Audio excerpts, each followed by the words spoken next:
If you like saving money and finding new ways to preserve food, then this video is just for you. Today we're turning 20 pounds of butter into a shelf-stable, long-lasting fat source that we can use anytime without refrigeration.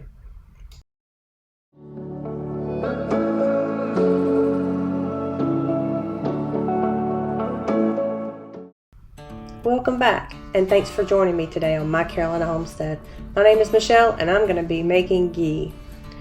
I found a really good deal at the grocery store, and we have purchased 20 pounds of butter.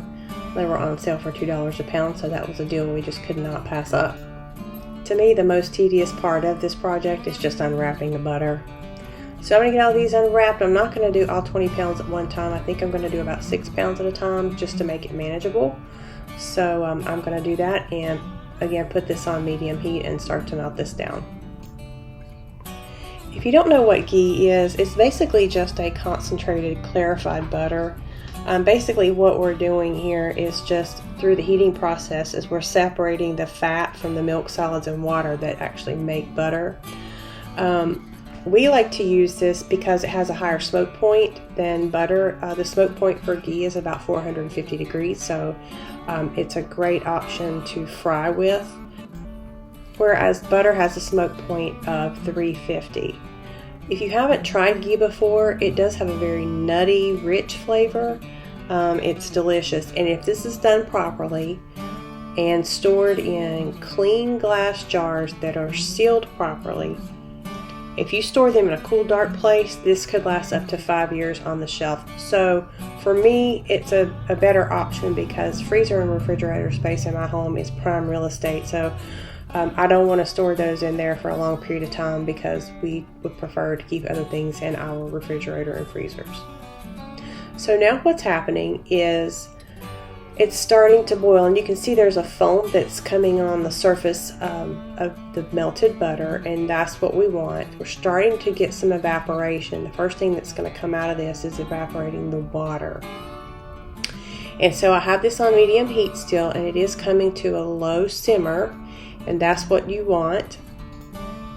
You will see me take my spoon and sort of stir that around a little bit. I am not putting the spoon all the way to the bottom of the pot because that's where the milk solids will separate and fall down to the bottom, and that's where I want to keep them.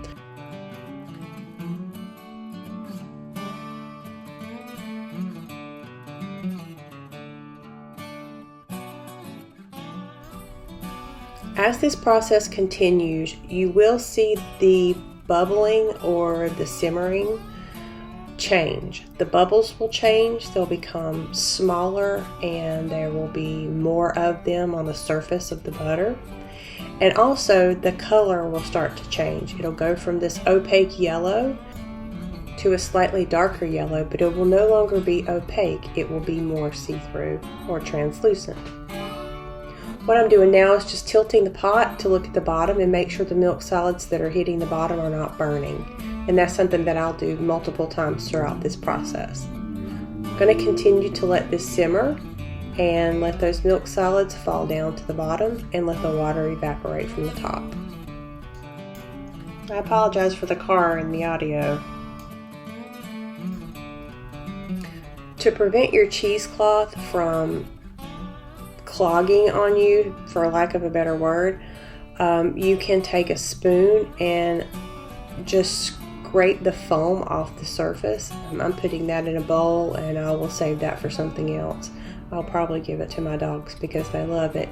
But that actually helps in the process later when you're straining this out through your cheesecloth. It's optional, you don't have to do it, but it is something that I do just to make the straining process easier.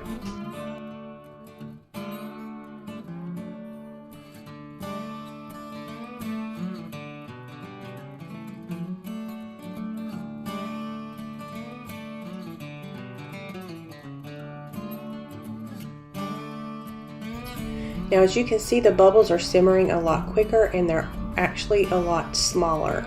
This is what we're looking for, which means we're getting close to being finished. They're a lot tinier, and I can also see some of the translucency starting to show through. That means we're starting to get a really good separation. So it won't be long now before our ghee is ready to strain through our cheesecloth.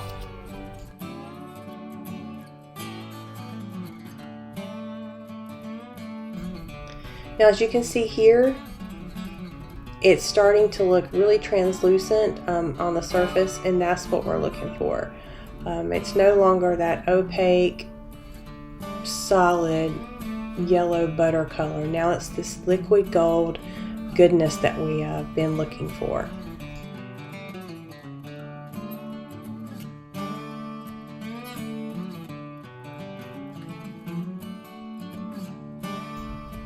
Again, here I am skimming some of this foam off the surface and setting this aside in a bowl.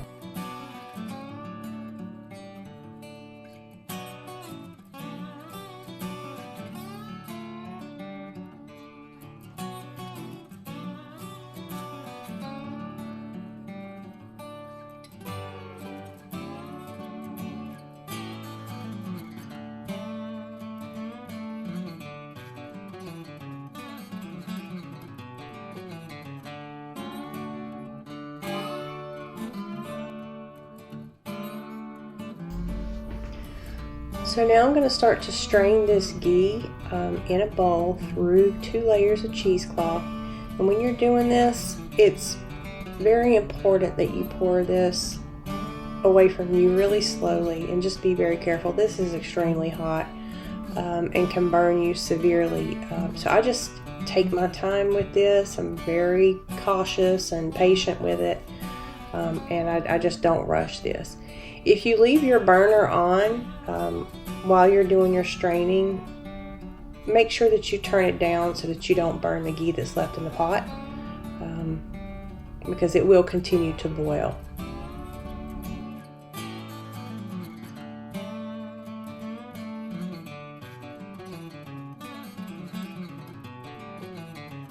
And those are the milk solids that have stuck to the bottom, and as you can tell, they're nice and white. They haven't burned.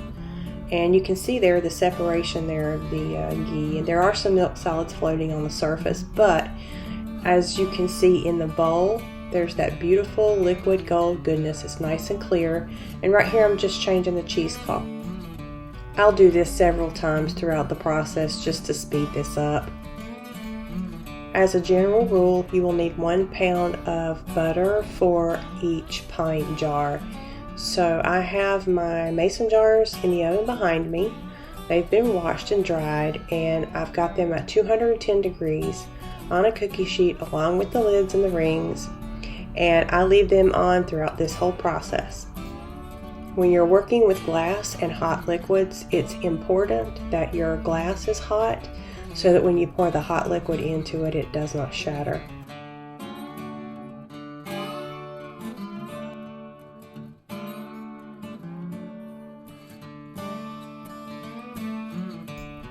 Besides your jars, lids, and rings, you're also going to want to use a canning funnel.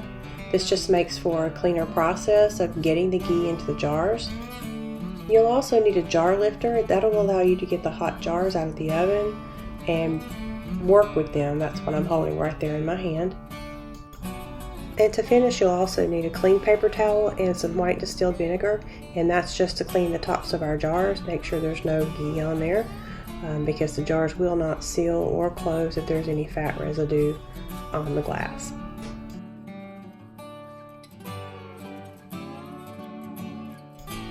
So the silver thing behind the bowl, that is a canning funnel, and now I'm just using the jar lifter to bring the hot jars over to my countertop. And notice I am putting them on a towel because my countertop is very cold and these jars are very hot, so I'm using that towel as a barrier to keep them from breaking. And so now I've just put the canning funnel on top of my jar, and I'm going to use a soup ladle to scoop this in slowly into my jar. See how pretty and clear that is? That's what you're looking for. That's a nice, clean, clarified ghee. This is a very healthy fat alternative. We prefer this over any other type of fat. So we use this and single source cold pressed olive oil. And that's really about it. These are probably the 2 healthiest types of fat, aside from beef tallow.